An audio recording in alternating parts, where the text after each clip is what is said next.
Hi, welcome back to another video and another problem with our bargain BCA Discovery Sport. Now in the last video we showed you how we changed the fuel pump module as the car was randomly cutting out. Now we thought we'd solved the problem. The car was running fine for a few days and then, you guessed it, it cut out. So we're going to show you in this video what we think the problem is now and show you what we're going to do to fix it. I'm Pete Austin and this is all about cars.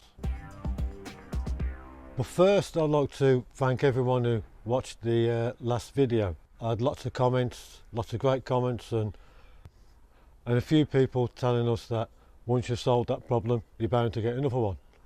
And yes, they was right. So what is the issue?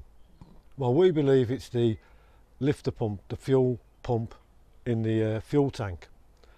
Now we've ordered one and it came today, so we're going to fit that fuel pump and hopefully sort the problem out. While we are fixing the car, at least just gives us an opportunity of showing you how to change the fuel pump should you need to do so.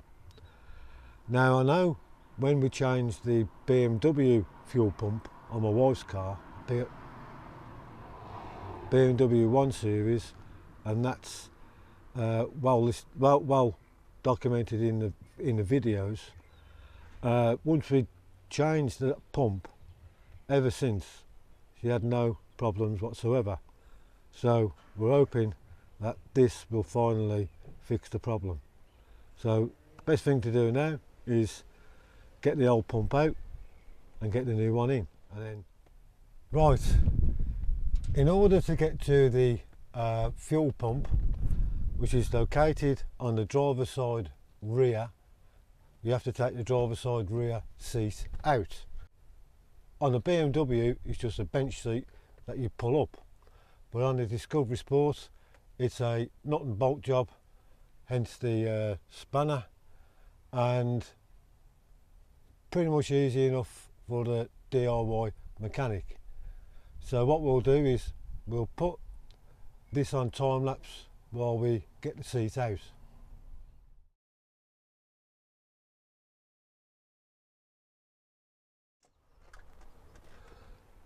Okay, so now the seat is out, we've got access to where the fuel pump is.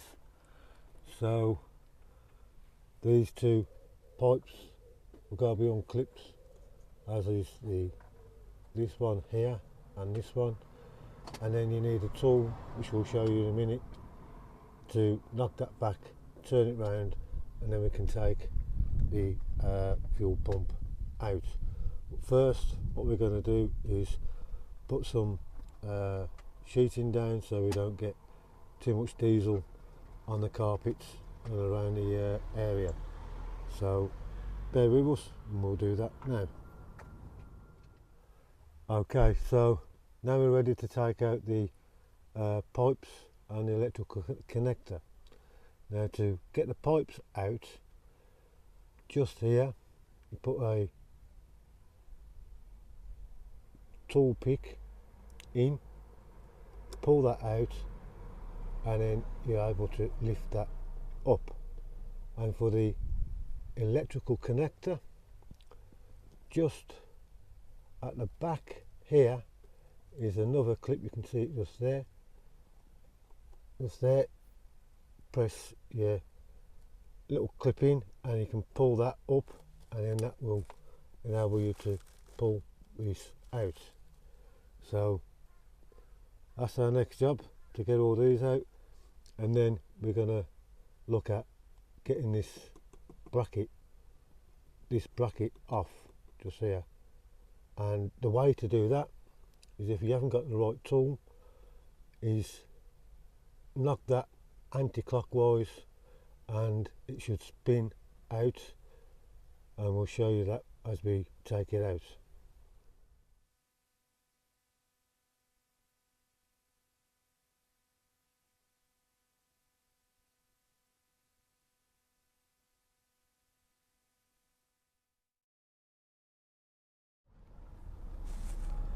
So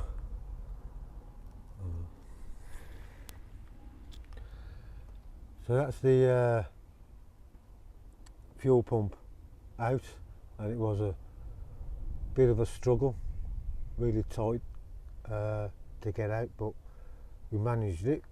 I'll just show you over here. So that's the old one, and there's our new one ready to go in. So it's literally just a reverse of what we've just done in theory and put it all back together and hope that it all starts up. So next bit is pulling it all back together.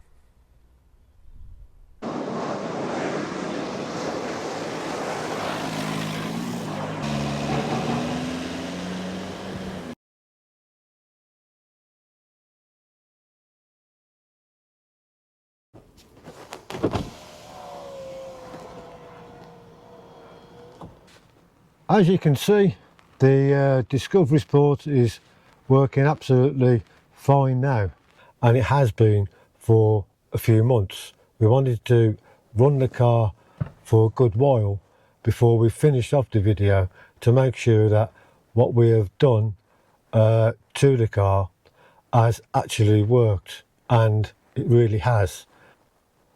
So it's really important that you stay tuned for the rest of the video, because it could save you a lot of time and hundreds of pounds. So what did we find out when we was fitting the fuel pump, or the new fuel pump? Well, once we got the new fuel pump fitted, we turned the car over and it would not start. No matter what we did, we could not get the car started. Car was cranking over nice and fine, but nothing was happening. So we put the diag into the ECU to find out what was going on, and we couldn't get any sort of code up on the new fuel pump, which was quite strange. So we took the decision to take the new fuel pump out and put the old one back in again, because we knew that there was an intermittent fault. So if we put the old fuel pump back in and it started, we know straight away that the pump that we'd got delivered has a problem. And that's exactly what happened. Now, there was nothing wrong with the fuel pump itself, the new one, apart from the fact that when we put them side by side, we could actually see that there was a wire missing on the loom. Now, the old pump had 3 wires, the new pump has only got 2. So that was obviously the biggest reason as to why, when we put the new fuel pump in, it wasn't reading up on the ECU and we couldn't fire the car up whatsoever. So we knew straight away that pump has got to go back.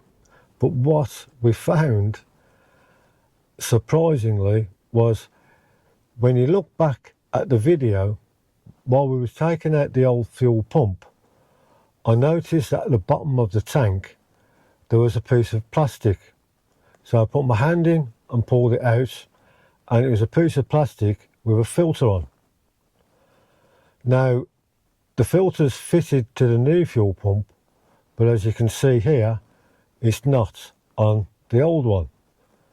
So we decided to clean up that pump, fit the filter that just clips into the bottom of the fuel pump assembly. We clipped that on nice and firm, and when we fitted it back into the car, everything fired up absolutely perfect.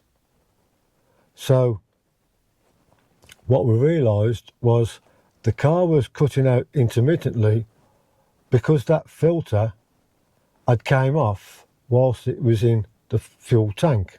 It was just lying on the bottom of the fuel tank, not connected. So now it's all connected together. We've ran the car for over 2 months now, and it's worked absolutely perfectly. We have had no issues whatsoever with the car cutting out, and it's been an absolute dream to drive. So, the question's got to be asked.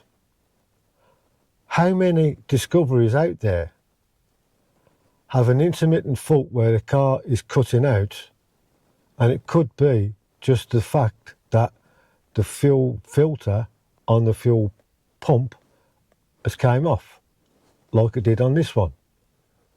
Interesting to see if you're having those sort of problems, that if you take the fuel pump out and you notice the filter is at the bottom and has came off, once you connect it back together again, you probably won't have any issues. And there's probably nothing wrong with the fuel pump that you've got. That in itself could save you hundreds of pounds. So, like I said, we've been driving the car everywhere, on the motorway, all over the place. And we've had no issues whatsoever since. So we sent that new fuel pump back to where it came from. We're still waiting on the refund, by the way. But the interesting part is we stumbled on the actual problem of what was going on with this car, and we've put it right just by simply clipping that fuel filter on to the fuel pump. I hope this video helps anybody else out there who may be having a similar problem, and I hope that if we have helped someone, it saved you a good bit of money. So thanks for watching, and don't forget to subscribe if you want to see more videos like this, and if you like the video, don't forget to like the video. It does help with the channel. So again, thanks for watching, and I'll see you again in the next one. Cheers.